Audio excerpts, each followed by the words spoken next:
what are those specific resources that are transcendent that we can tap into for navigating these conflicts other than the ideologies themselves? Yeah, well, different traditions have tried to come up with different ways to do this. So in the Roman Catholic tradition, people will talk about natural law, but natural law is not necessarily um, the monopoly of Roman Catholics, because there have been other. It has its origins in Stoicism. Yeah. Ultimately in Plato as well, if you go far enough back. So natural law. Um, Christians on the side of the Reformation are more likely to talk about creation order, although that's not something that Karl Barth, the major theological figure of the 20th century, he didn't like this notion of creation order. He wanted Why is to. that? Well, he thought it took away from the centrality of Jesus Christ. If you're a Kantian, and I think Kant has been far more influential in the modern era.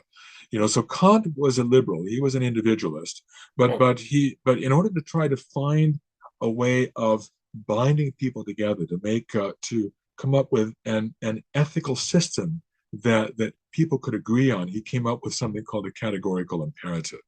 Okay. Categorical imperative was something that presumably um, would enable us to cooperate for shared purposes. So we have to engage in this very um, elaborate form of ethical reasoning that would enable us to come up with universal principles that would be binding on everybody.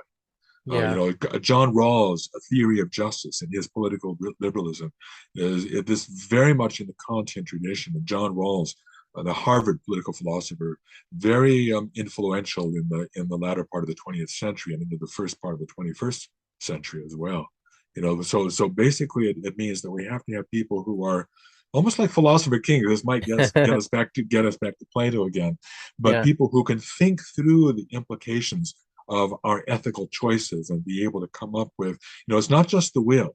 It's not just what we want. We're not just creatures of restless desires in the way that Hobbes understood us to be, but Kant would, and his successors would come up with ethical principles worked out by philosophical types like John Rawls and so forth, and would be able to come up with these principles on which we, in principle, if we are rational human beings, could agree. And that's the way that we could somehow come together and be able to come Yeah. together and cooperate.